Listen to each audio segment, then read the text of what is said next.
Plus de 10 000 personnes, dont environ 2 000 supporters angevins, devraient être présents demain soir au stade Francis Lebasseur pour le derby tant attendu entre le stade Lavallois et Angers-SCO. Toute proportion gardée, il s'agit d'une sorte de Lyon-Saint-Étienne des Pays de la Loire, compte tenu de la rivalité qui existe depuis plusieurs années entre ces deux clubs, distants de seulement 70 km. Une rivalité qui s'est renforcée depuis la lutte entre les deux formations pour la montée de National en Ligue 2 lors de la saison 2006-2007. Une saison qui s'était soldée par une accession pour les Angevins, à la grande différence des Lavallois qui avaient échoué au pied du podium. Effectivement, il y a une rivalité parce que ce sont deux clubs proches, deux villes de football.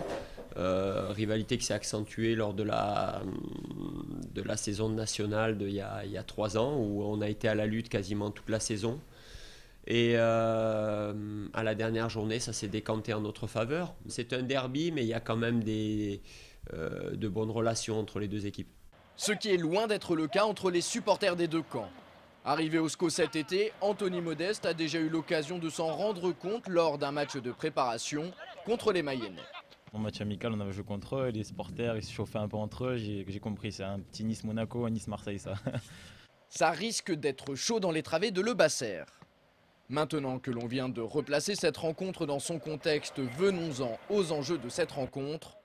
Et pour les hommes de Jean-Louis Garcia, ils sont nombreux. Il y a 3 points à la clé, il y a aussi aller chercher un deuxième succès d'affilée, et surtout à l'extérieur parce qu'on n'a jamais ramené de victoire. Donc je pense que ce derby il vient en bon moment vu qu'on a réussi à gagner contre Nîmes. Et là, on sait que ce match-là va être déterminant pour la fin des matchs allés. Sans oublier qu'en cas de succès demain soir, le SCO se replacerait dans ce championnat et reviendrait même à hauteur des Tangos, actuellement 8e avec 22 points. Il n'y a que 3 points qui nous séparent. Si nous venons à l'emporter demain, nous sommes à égalité avec eux. Et qu'en est-il côté Lavallois? Pour en savoir un peu plus sur la façon dont les coéquipiers de Fabrice Domarcolino abordent ce derby, Thierry Lardeux a joint Gilles Damingui, journaliste pour France Bleu Mayenne, lors de l'enregistrement de l'émission Fou de Foot qui s'est déroulée aujourd'hui. Et voilà ce qui en est ressorti. Tout le monde en parle aussi du côté de Laval? Évidemment, c'est le match de l'année ici à Lebasseur. Plus grosse affluence attendue, plus de 10 000 spectateurs environ, avec 2 000 Angevins qui devraient être présents. Par rapport à ce match, effectivement, et ces points récupérés, il y a donc 3 matchs en 8 jours pour toutes les équipes. Et les Lavallois n'ont pris que 2 points, 2 matchs nuls. Un match nul décevant à domicile contre Sedan, un bon match nul.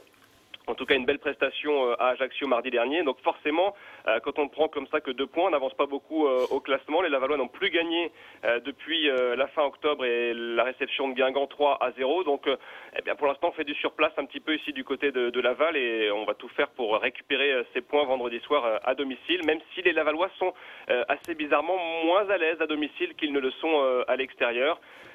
Ça va être quand même très très chaud, aussi bien sur le terrain que dans les tribunes. L'affiche entre Laval et Angers, c'est demain soir à 20 h au stade Francis Lebasseur. Quant à nous, on se retrouve dès mardi pour le résumé de ce match, pas comme les autres.